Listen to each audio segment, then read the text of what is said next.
at Langford. And it's always an honor to rise in the House, even the virtual House, on behalf of the people of Skeena-Bulkley Valley. In fact, in some ways, it's even more significant to rise on their behalf in this way, because if I turn my head to the right, I can see the people of this wonderful place walking by outside my office. And it reminds me of the sacred responsibility that I have to do well by them in this place. Mr. Speaker, I've spoken to LGBTQ youth about what it was like growing up in small rural towns in northern British Columbia. Most of them who grew up in towns like Smithers, where I live, in the 1980s and 90s, say it wasn't a very tolerant place. Many of them left as soon as they could, off to places where they were more free to be themselves. And that's changing, and that's a very good thing. My office is half a block down from Smithers Rainbow Crosswalk, first painted in 2016. As mayor at the time, I was proud to help make the crosswalk happen, but really it was a woman named Anna Ziegler who wrote to council and got the ball rolling on that initiative. In following years, it was repainted, and of course, in northern BC, these things have to be repainted because of our harsh winters and the road sand and salt that gets put down every year. But in following years, the crosswalk was repainted by the fabulous leaders of the local Girl Guide Patrol, who had to don Tyvek suits and respirators to survive the perils of the industrial road paint. It was quite a scene, Mr. Speaker. A couple years later, in 2018, the group Smithers Pride was formed, and the community's first community-wide Pride event was held. At the time, Safeway and the BCGEU teamed up to hold a barbecue. We blocked off the street. It was a wonderful event. I thought it might be northern BC's first Pride event, but then I learned that the tiny village of Masset on Haida Gwaii not only has a Pride event, but has, count 'em, 4 rainbow crosswalks. I mention all of this, Mr. Speaker, because the community where I live, and indeed our entire region, is becoming a place where everyone, no matter their sexuality or gender identity or expression, receives the full measure of respect, belonging, safety, and rights. And it's worth celebrating. And this month is Pride Month, a good month to be conducting this final debate on this important bill before us.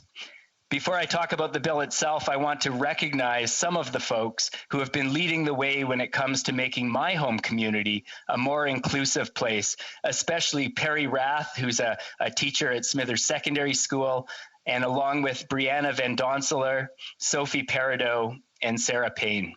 Thank you for the important work that you've done and continue to do. Bill C-6 is about protecting people from a practice that has no place in our society. Let's be clear about what conversion therapy is. The definition in the bill before us calls it, quote, a practice, treatment, or service designed to change a person's sexual orientation to heterosexual, to change a person's gender identity or gender expression to cisgender, or to repress or reduce non-heterosexual attraction or sexual behavior or non-cisgender gender expression. Mr. Speaker, I read the Department of Justice's charter statement on Bill C-6, and its description of the harms of conversion therapy is worth repeating here because it underlines, I believe, why this bill is so important. Conversion therapy, and I quote, conversion therapy has been denounced by medical and psychological professionals as being ineffective and the source of harm and potential harm. Conversion therapy has resulted or risks resulting in harms such as distress, anxiety, depression, stigma, shame, negative self-image, a feeling of personal failure, difficulty sustaining relationships, sexual dysfunction, and having serious thoughts or plans of or attempting suicide. Its continued existence also harms the dignity of LGBTQ2 people by perpetuating myths and stereotypes based on sexual orientation or gender identity. In particular, that the sexual orientation or gender identity of LGBTQ2 people is undesirable and can and should be changed, end quote. The harms of conversion therapy are clear and well established. This practice has no place in a free, tolerant society like Canada's, and it is incumbent upon all of us as elected representatives to protect the SOGI community from these harms. Everyone in Canada should be free to love who they love and be who they are, free from stigma, intolerance, and coercion.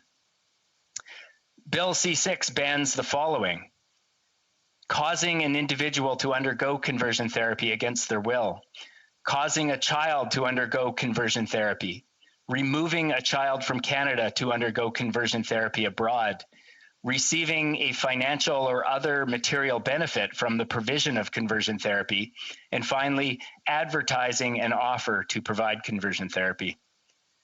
It's clear that there are some Conservative members in this place who oppose this bill and will vote against it.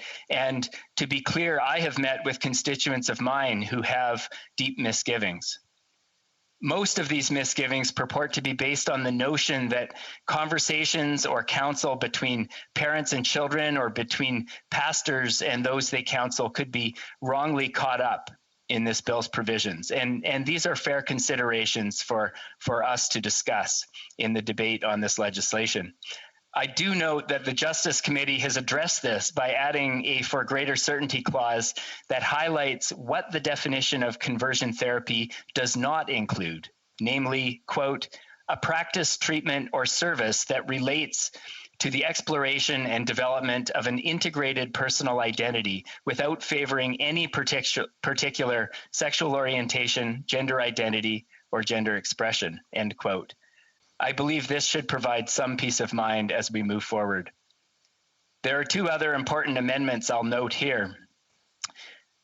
Changing, quote, against a person's will to the phrase without consent utilizes wording that is much more commonly used and understood.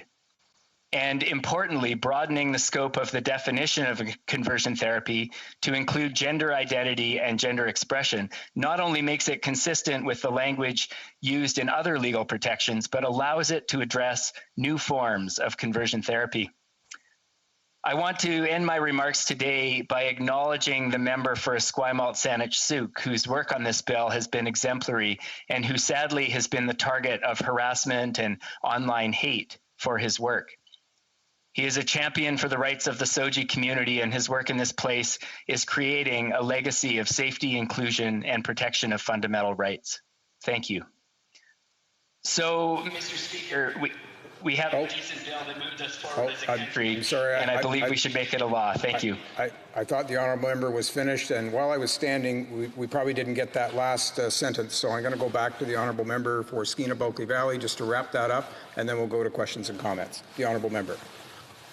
Thank you, Mr. Speaker, and I appreciate that the words thank you probably prompt you to think it's the end of the speech. If you don't mind, I would like to just finish the last couple of thoughts in my remarks. We have a decent bill in front of us that moves us forward as a country and provides legal protection for people who deserve it. Love is love, and people deserve to simply be who they are. And I'll end by mentioning that I spoke about this bill to my 16-year-old daughter and told her that Parliament was working to make conversion therapy illegal. You mean it's legal? She said. Exactly. Happy Pride Month. Now let's make this law. Thank you, Mr. Speaker.